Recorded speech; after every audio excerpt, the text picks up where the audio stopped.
आज से स्टार्ट कर रहे हैं ट्वेल्थ का चैप्टर। ट्वेल्थ का पहला चैप्टर है इलेक्ट्रोस्टेट।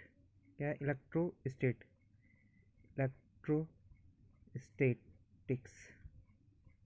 इलेक्ट्रोस्टैटिक्स पहला चैप्टर है ट्वेल्थ का। इसमें हम लोग पढ़ेंगे चार्ज के बारे में, चार्ज की प्रॉपर्टीज़ क्या होती है, ये सब चीज़ के बारे में।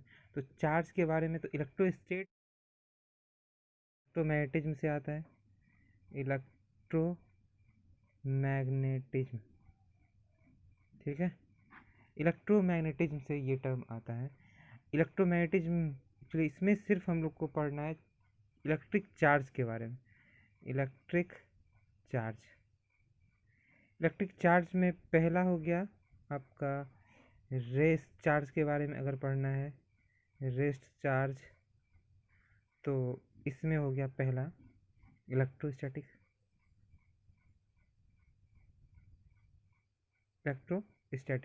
इलेक्ट्रोस्टैटिक्स जो हम लोग को है वहाँ पर एनसीईआरटी जो बुक है उसमें है इलेक्ट्रोस्टैटिक में इलेक्ट्रिक चार्ज एंड फील्ड, वही होता है इलेक्ट्रोस्टैटिक्स।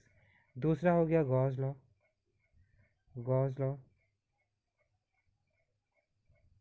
और तीसरा कैपेसिटर। ये 3 चैप्टर हो गया। उसके बाद ये यहाँ से दूसरा पार्ट हो जाता है मूविंग चार्ज। मूविंग चार्ज में पढ़ना है इलेक्ट्रिक करंट। पहला हो गया इलेक्ट्रिक करंट, दूसरा मैग्नेटिज्म, तीसरा है इलेक्ट्रोमैग्नेटिक इंडक्शन जिसको ईएमआई बोलते हैं शॉर्ट में, और इसमें चौथा हो गया अल्टरनेटिंग करंट। तो ये सारा पढ़ना है। और एक और चैप्टर है वैसे तीसरा, जब एक्सलरेटेड चार्ज रहेगा, एक्सलरेशन में चार्ज रहेगा, तो ये इसमें पढ़ेंगे हम लोग इलेक्ट्रोमैग्नेटिक वेव। तो बस यही है फर्स्ट बुक ट्वेल्थ का। पहले हम लोग 2 चैप्टर, इसको एक्चुअली 2 ही चैप्टर में एनसीईआरटी डिवाइड किया हुआ है, इलेक्ट्रिक फील्ड और दूसरा है पोटेंशियल। पोटेंशियल में ही कैपेसिटर भी आया था। ये 4 पार्ट में डिवाइडेड है, इलेक्ट्रिक करंट, फिर मैग्नेटिज्म, इलेक्ट्रोमैग्नेटिक इंडक्शन, उसके बाद अल्टरनेटिंग करंट जिसमें ट्रांसफार्मर भी पढ़ना है। फिर लास्ट चैप्टर होता है फर्स्ट बुक का इलेक्ट्रोमैग्नेटिक इंडक्शन। और सेकेंड बुक में है ऑप्टिक्स और modern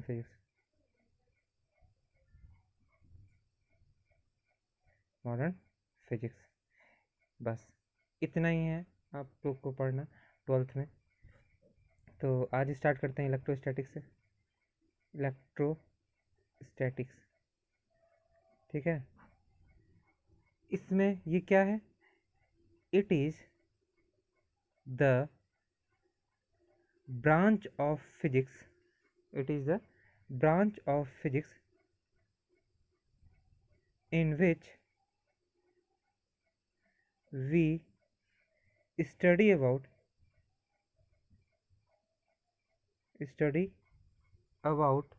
electric charge, rest of electric charge, ऐसे कर सकते हैं।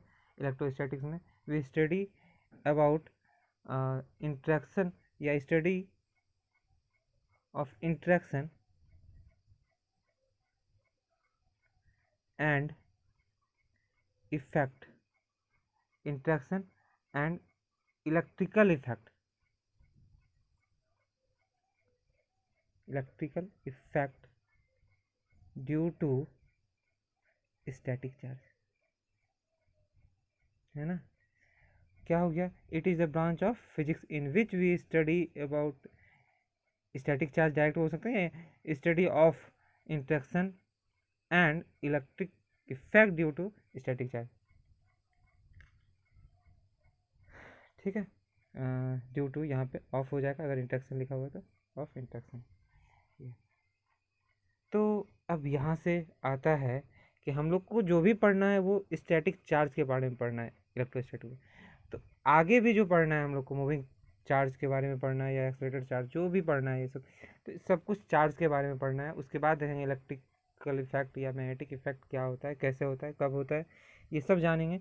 तो इसका मतलब हम लोग को जानना पड़ेगा चार्ज क्या है और चार्ज की प्रॉपर्टी क्या है। चार्ज, चार्ज की प्रॉपर्टीज़ जो भी है ये सब हमको जानना पड़ेगा। तो पहले लिखेंगे चार्ज, है ना, charge and its properties, its properties, है ना, charge and it's property, charge पढ़ेंगे और इसकी प्रॉपर्टी पढ़ेंगे। तो चार्ज क्या है, चलो पॉइंट बाय पॉइंट लिखते चलते हैं। चार्ज है क्या, तो चार्ज क्या बोलेंगे, इट इज, चार्ज के बारे में पढ़ेंगे, it is property of matter, property of matter, ठीक है, it is property of matter due to which electrical and magnetic effect, electrical and magnetic effect are produced. ठीक है, क्या है, चार्ज क्या है, it is property of matter due to which electrical and magnetic effect are produce, जिसके कारण electrical and magnetic effect produce होता है। ठीक है, देखो नेक्स्ट पॉइंट में ऑल मैटर, जितना भी मैटर है, all matter composed of atom, atoms का कंपोज्ड है, जितना भी मैटर है दुनिया में वो एटम्स का कंपोज्ड है। और एटम क्या है, एटम जो है न्यूक्लियस से मिलकर बना होता है, न्यूक्लियस और इलेक्ट्रॉन, ये दोनों मिलकर बना होता है। न्यूक्लियस में क्या होता है, प्रोटॉन होता है और न्यूट्रॉन होता है, और इलेक्ट्रॉन तो इलेक्ट्रॉन ही है। तो प्रोटॉन, न्यूट्रॉन और इलेक्ट्रॉन से मिलकर, ई से भी जोड़ करते हैं इलेक्ट्रॉन को, इससे मिलकर बना होता है। प्रोटॉन पे पॉजिटिवली चार्ज होता है, ये पॉजिटिव चार्ज होता है इसका। न्यूट्रॉन न्यूट्रल होता है, कोई चार्ज नहीं, और इलेक्ट्रॉन न्यूट्रल होता है, सॉरी न्यूट्रॉन न्यूट्रल होता है, इलेक्ट्रॉन निगेटिवली चार्ज होता है।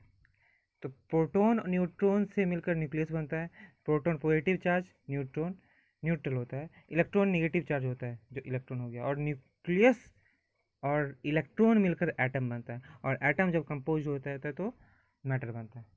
ठीक है, ये हो गया तुम्हारा मैट चार्ज के बारे में जो पढ़ रहे हैं। तो एक्चुअली उसके बारे में मैटर भी बता दिए कि मैटर कैसे बनता है।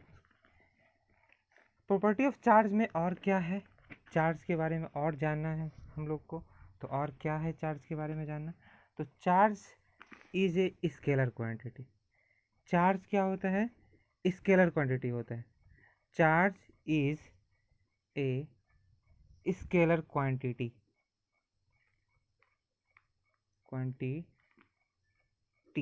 चार्ज क्या है, स्केलर क्वांटिटी है। दूसरा है चार्ज स्केलर क्वांटिटी है का मतलब समझ में आ रही है बात, हम लोग 11th में पढ़ चुके हैं वेक्टर में। स्केलर क्वांटिटी, वेक्टर क्वांटिटी क्या है, स्केलर में डायरेक्शन नहीं होती, तो चार्ज में कोई डायरेक्शन नहीं होता है, इसलिए स्केलर क्वांटिटी है। ठीक है, नेक्स्ट पॉइंट है मिनिमम अमाउंट ऑफ चार्ज जो होता है, मिनिमम अमाउंट ऑफ चार्ज, ये जो होता है इस 1 इलेक्ट्रॉन या 1 प्रोटॉन के बराबर होता है, क्योंकि इलेक्ट्रॉन प्रोटॉन का चार्ज का जो मैग्नीट्यूड है वो बराबर होता है, इसीलिए ऐसा कह सकते हैं, प्लस माइनस दोनों लिख दिए हैं। तो देखो क्यू मिनिमम, चार्ज को जो रिप्रेजेंट किया जाता है वो क्यू से रिप्रेजेंट किया जाता है, तो charge is represented by Q, और Q is equal to, Q minimum equal to बोलेंगे 1 इलेक्ट्रॉन और 1 प्रोटॉन, एक प्रोटॉन या इलेक्ट्रॉन कुछ बोल सकते हैं। मतलब क्यू मिनिमम इक्वल टू अगर ऐसे लिखेंगे, ये इलेक्ट्रॉन ई जो लिखा हुआ है और पी, इसका मैग्नीट्यूड बराबर होता है, इसीलिए क्यू मिनिमम इक्वल टू ये भी बोल सकते हैं प्लस माइनस 1 इलेक्ट्रॉन या प्रोटॉन जो भी।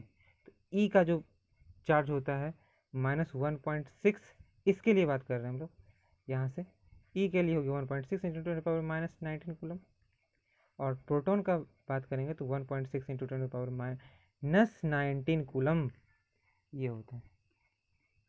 नेक्स्ट प्रॉपर्टी है charge is quantize. Charge quantize होता है। Charge is quantize. चार्ज क्या होता है? क्वांटाइज होता है। क्वांटाइज का मतलब क्या है? Charge is integer multiple of, integer multiple होता है हमेशा क्या इसका? मिनिमम अमाउंट ऑफ चार्ज के इंटीजर मल्टीपल। तो चार्ज इज इंटीजर मल्टीपल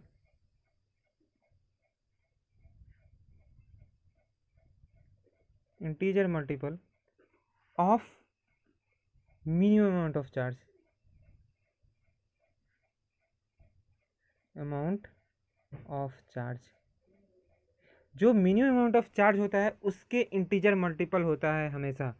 मतलब Q का वैल्यू जो लिखेंगे जब भी, तो Q is equal to NE लिखेंगे, है ना, हमेशा यही लिखेंगे। E हो गया इलेक्ट्रॉन या प्रोटॉन, मतलब minimum amount of charge, amount of charge, और Q हो गया फिजिकल क्वांटिटी, क्या है यहाँ पे? चार्ज, फिजिकल क्वांटिटी जो हुई, और N जो हुआ इंटीजर नंबर हुआ, और कुछ नहीं, इंटीजर वैल्यू, इंटीजर नंबर, जिसका वैल्यू होता है N इक्वल टू यहाँ पर 1 2 3 N तक, जितना भी नंबर होगा उस पर डिपेंड करता है। ठीक है, चार्ज इज क्वांटाइज। यहाँ ध्यान रहे, क्वांटाइज का मतलब ये नहीं है कि कंटिन्यूस है, कि जब भी चार्ज कितना होगा तो 1e होगा, मतलब 1 इलेक्ट्रॉन, 2 इलेक्ट्रॉन, 3 इलेक्ट्रॉन। मतलब कहने का मतलब कि किसी भी वैल्यू से, जैसे कि हम लोग किसी भी एटम से इलेक्ट्रॉन निकाल रहे हैं तो कितना निकालेंगे? 1 इलेक्ट्रॉन, 2 इलेक्ट्रॉन, 3 इलेक्ट्रॉन। ऐसा तो नहीं है कि 5 5.5 इलेक्ट्रॉन निकालिए। 5 इलेक्ट्रॉन निकाल सकते हैं, 5.5 इलेक्ट्रॉन, 2.5 इलेक्ट्रॉन, ऐसा नहीं निकाल सकते हैं। जब भी निकलेगा तो इंटीजर मल्टीपल होगा। 1 इलेक्ट्रॉन निकालेंगे, 2 इलेक्ट्रॉन निकालेंगे, 3 इलेक्ट्रॉन निकालेंगे, ऐसा हो सकता है। ठीक है, प्रोटॉन की बात नहीं होती है। प्रोटॉन न्यूक्लियर फिजन और फ्यूजन पढ़ेंगे मॉडर्न फिजिक्स में, जब न्यूक्लियस को ब्रेक करते हैं तो प्रोटॉन को कुछ कर सकते हैं। ऐसे सिर्फ इलेक्ट्रॉन ही निकलता है बाहर, ठीक है, या ऐड होता है। तो ये हो गया तुम्हारा चार्ज इज क्वांटाइज्ड। इसका मतलब यहाँ पे लिख लेते हैं, यहाँ पर लिख लो, charge is quantized not continuous. ठीक है, चार्ज जो है क्वांटाइज होता है, कंटिन्यूस नहीं होता है।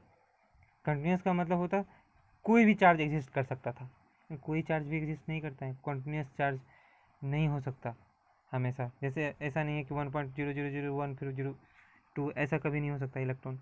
जब भी होगा तो इंटीजर नंबर ऑफ ई होगा। ठीक है, अब देखो ये जो बातें हैं यही अभी तक चलता आ रहा है, लेकिन अब कुछ कुछ एग्जामिनेशन में पूछा जाता है क्वार्क के बारे में। तो क्वार्क एक नया टर्म आ गया जो मेडिकल इंजीनियरिंग में पूछा जा रहा है आजकल। तो क्वार्क एक टर्म आ जाता है जो एग्जिस्टेंस ठीक से पाया नहीं जाता है उसका, पर लाइफ भी कम होता है उसका। तो उसका जो है ना इंटीजर मल्टीपल ऑफ नहीं होता है, उसका चार्ज का वैल्यू जो है वो इंटीजर मल्टीपल ऑफ इलेक्ट्रॉन नहीं है उसका। क्वार्क क्या है देख लो, इसमें इसी में हम समझा देते हैं। एक्चुअली क्वांटाइज आ गया, ये पढ़ लिए मिनिमम अमाउंट ऑफ चार्ज, तो उसका वैल्यू इससे भी कम होता है, 1 इलेक्ट्रॉन से भी कम होता है, 1 इलेक्ट्रॉन से भी कम होता है क्वार्क का वैल्यू चार्ज का। लेकिन वो एग्जिस्टेंस नहीं ठीक से पाया गया है अभी तक, और लाइफ उसका बहुत कम होता है, इसीलिए। पर पढ़ लेते हैं quark. Quark is a type of, quark is a type of elementary particle, elementary particle जिसका चार्ज होता है, चार्ज इसका जो है वो होता है Q is equal to ±2/3 electron, या फिर और ±1/3 इलेक्ट्रॉन। तो देखो इससे जो है ना समझ में आ जाता है। जैसे अब ये 1 इलेक्ट्रॉन से कम है, ये भी 1 इलेक्ट्रॉन से कम है, तो इंटीजर मल्टीपल कैसे हुआ? नहीं हुआ। है ना, n का वैल्यू फ्रैक्शन में यहाँ पे। तो ये चीज़ आजकल पूछा जाने लगा है, इसीलिए ये थोड़ा सा जैसे यहाँ पे हम लोग पढ़ लिए हैं, कहीं पे पूछा जाएगा तुमसे कि हाँ क्वांटाइज होता है मिनिमम पैकेट ऑफ चार्ज या मिनिमम अमाउंट ऑफ चार्ज जो होता है 1 इलेक्ट्रॉन या 1 प्रोटॉन होता है, क्वांटाइज होता है। तो ये क्वार्क क्या है, इसीलिए हम तुमको आइडिया दे दिए हैं और कुछ नहीं, ज़्यादा 11th-12th में नहीं पूछा जाता, बोर्ड में नहीं पूछा जाता ये। नेक्स्ट प्रॉपर्टी है like charges repel each other. ठीक है, and unlike charges attract each other.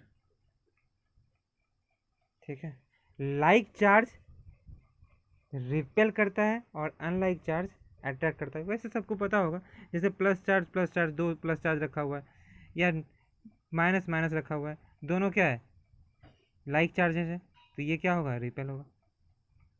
और अगर प्लस है और एक माइनस है तो ये क्या है, अनलाइक चार्ज है, तो अट्रैक्ट होगा।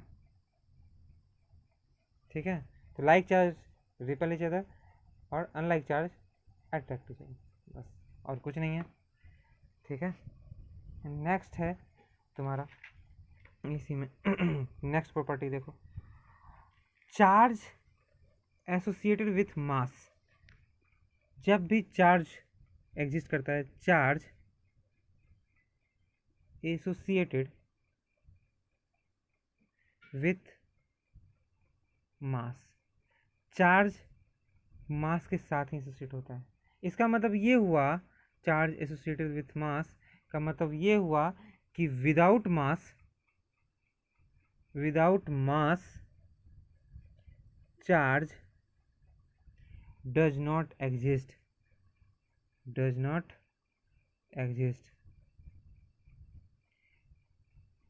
तो मास के बिना चार्ज एग्जिस्ट नहीं करता है। जब इसका मतलब ये होगा कि जब भी इलेक्ट्रॉन हम निकालते हैं तो एक इलेक्ट्रॉन चार्ज निकाल लिए, तो इसके मतलब है कि मास भी कुछ साथ में बाहर आया होगा। कहने का मतलब ये है कि जैसे मान लो कि किसी भी बॉडी से 1 इलेक्ट्रॉन बाहर निकाले हैं, तो 1 इलेक्ट्रॉन में 1-1.6 इंटू 10⁻⁻19 कूलम चार्ज बाहर आया, तो इसके साथ साथ इसका मास, जो इलेक्ट्रॉन का मास होता है 1.6 इंटू 10⁻31 kg, तो ये भी साथ में बाहर आया। फिर 1 प्रोटॉन है तो 1.6 इंटू 10⁻⁻19 कूलम, ये प्लस में होता है प्रोटॉन का चार्ज। ये निकला, जैसे ये निकालते नहीं है पर इसका चार्ज बता रहे हैं कि इसका चार्ज इतना होता है, तो इसका मास 1.67 इंटू 10⁻⁻27 kg होता है। ठीक है, तो ये इसके साथ में हमेशा निकलेगा। जब भी इलेक्ट्रॉन निकालेंगे या डालेंगे तो ये मास भी साथ में जाएगा। न्यूट्रॉन का भी मास प्रोटॉन से स्लाइटली ग्रेटर देन, थोड़ा सा बड़ा होता है, ज़्यादा नहीं। पर हम लोग जो बड़े बड़े मैटर से या फिर एटम से जब एक इलेक्ट्रॉन निकालते हैं तो मास काउंट नहीं करते हैं, क्योंकि बहुत छोटा होता है इसलिए। लेकिन इसका मतलब ये नहीं है कि इलेक्ट्रॉन का मास नहीं होता। जब भी चार्ज निकालते हैं या चार्ज जब भी रहेगा तो मास के साथ ही रहेगा, यही कहने का मतलब है यहाँ पे इसका। देखो लगभग 1000 टाइम, 1000 से थोड़ा कम, लेकिन 1000 टाइम ज़्यादा है प्रोटॉन इलेक्ट्रॉन से। ठीक है, अच्छा, और तुम ये सुने होगे कि मास, इसी में मास जो है, मास का वैल्यू m0/1-v² होता है। ठीक है, मतलब मास वेलोसिटी पे डिपेंड करता है। ये light of velocity of light, sorry, velocity of light, ये मास जब रेस्ट में रहता है, मान लो कोई बॉडी है, बॉडी का मास m0 है, मास m0 है कब, जब रेस्ट में है, और जब वेलोसिटी में आ जाएगा तो मास चेंज हो जाएगा। तो मास m0 जो है वो रेस्ट में है, ये वेलोसिटी ऑफ बॉडी हो जाएगा, ये स्पीड ऑफ लाइट होगा। तो जैसे जैसे ये वेलोसिटी बढ़ता है ना, जब वेलोसिटी बढ़ेगा देखो क्या होगा, ये टर्म बड़ा हो जाएगा, ये टर्म बड़ा होगा मतलब 1 में कुछ बड़ा घटेगा तो छोटा हो जाएगा। तो जब ये टर्म छोटा होता जाएगा तो मास बढ़ता जाएगा। रेस्ट में देखो क्या होगा, रेस्ट में वेलोसिटी 0, तो ये जब 0 हो जाएगा तो रूट अंडर 1 बच जाएगा सिर्फ, तो m0/1 m0। तो रेस्ट में m0 मास होता है, और अगर m0 मास है तो वेलोसिटी बढ़ाएंगे तो मास घट, जैसे वेलोसिटी यहाँ पे बढ़ा रहे हैं तो ये मास भी उसका चेंज हो जाता है, ठीक है, बढ़ने लगता है। यहाँ वेलोसिटी बढ़ा दिए तो मास भी बढ़ने लगा।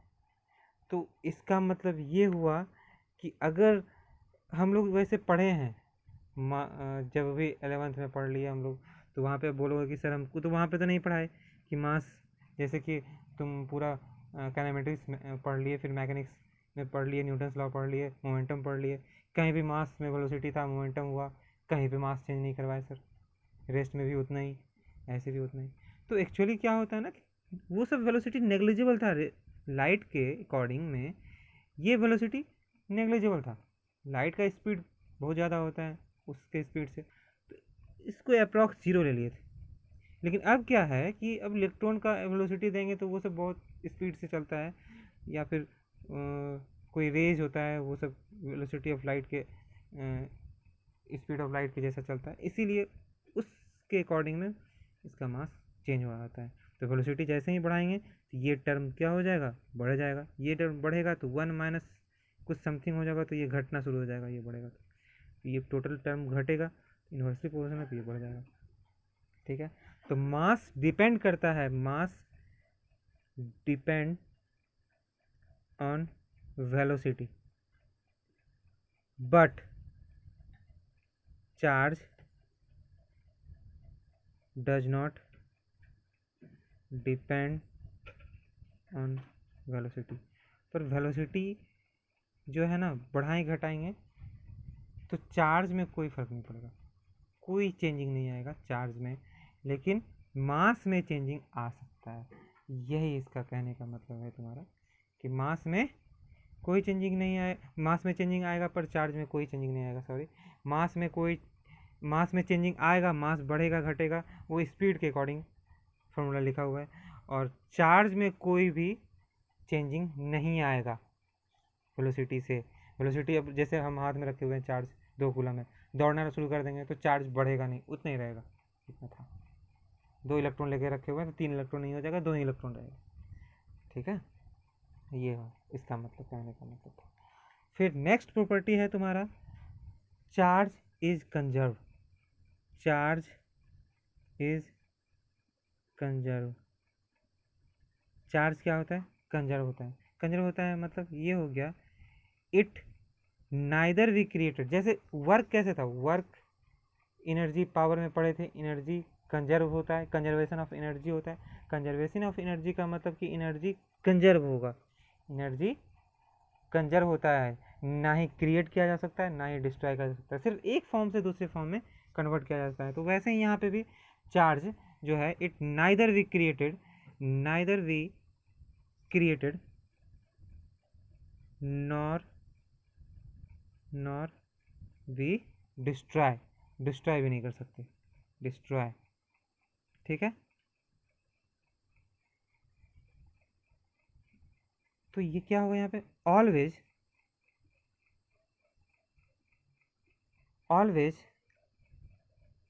Equal quantity of positive and negative charge can appear or disappear, ठीक है। हमेशा क्या होगा कि equal quantity of positive charge और निगेटिव चार्ज एपियर होगा और डिसएपियर हो जाएगा।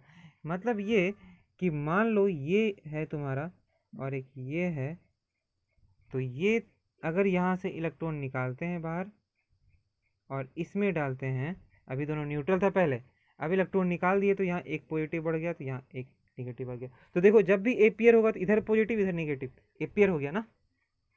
और अगर फिर यही इलेक्ट्रॉन इधर से निकाल दिए यहाँ से, तो ये निगेटिव खत्म हो जाएगा, और इसमें डाल देंगे तो पॉजिटिव इधर वाला खत्म हो जाएगा, तो न्यूट्रल में बन गया, तो डिसअपियर भी हो गया।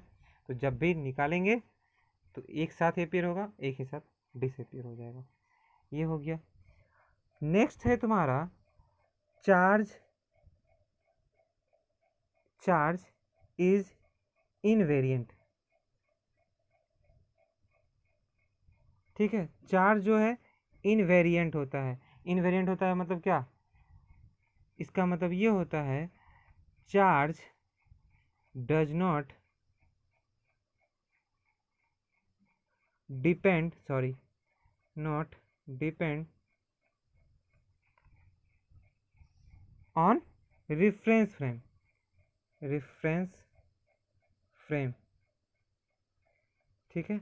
इसका मतलब ये हुआ चार्ज इज इनवेरिएंट का मतलब होता है charge does not depend on reference frame. Reference frame पे कोई फर्क नहीं पड़ता है, रेफरेंस फ्रेम से कोई चेंजिंग नहीं आता है। मतलब कि एक्सलेटेड का हो गया चार्ज, तो इसका मतलब चार्ज का वैल्यू उतना ही रहेगा, घटे बढ़ेगा नहीं, इनवेरिएंट रहेगा। ठीक है, चार्ज बढ़ता घटता नहीं है, रेफरेंस फ्रेम चेंज होता है। तो अब लिफ्ट में दे दिए, लिफ्ट 2 मीटर पर सेकेंड एक्सलेशन से, सेकेंड स्क्वायर से ऊपर जा रहा है एक्सलेशन, तो चार्ज का वैल्यू 2 कूलम है तो 2 ही कूलम होगा, ये कहने का मतलब। नेक्स्ट है तुम्हारा charge is transferable. Charge is transferable मतलब ये हुआ कि चार्ज ट्रांसफर किया जा सकता है। ठीक है, चार्ज कैन बी ट्रांसफर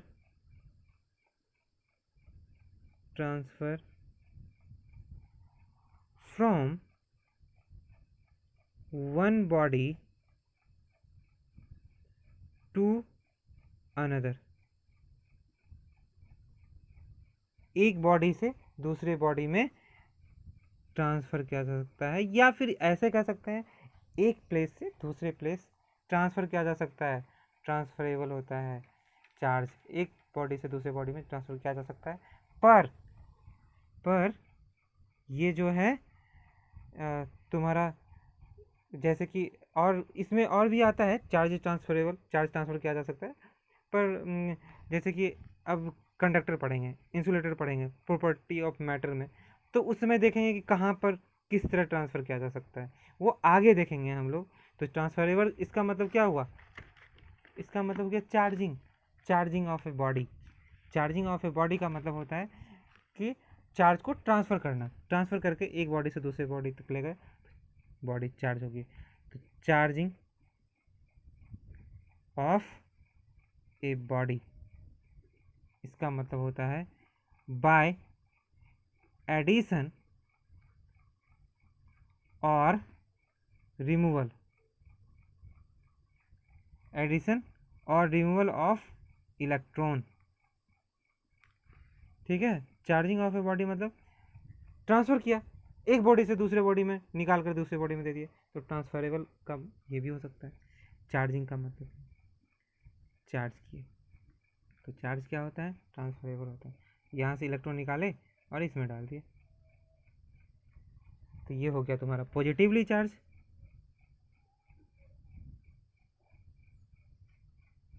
ये हो गया तुम्हारा निगेटिवली चार्ज। ठीक है, तो ये हो गया तुम्हारा ट्रांसफ़र ऑफ चार्ज, ये एग्जाम्पल भी है, इससे बॉडी चार्ज हो जाता है। चार्ज हो गया मतलब किसी में नेगेटिव या पॉजिटिव बढ़ गया घट गया। ठीक है, यहाँ पे जैसे पॉजिटिव हो जाएगा, यहाँ पे इलेक्ट्रॉन निकल गया है, यहाँ पे इलेक्ट्रॉन दिए तो नेगेटिव हो गया, तो पॉजिटिवली चार्ज या निगेटिवली चार्ज। ठीक है, चलो रहने दो आज इतना ही, नेक्स्ट पढ़ेंगे कल से चार्जिंग।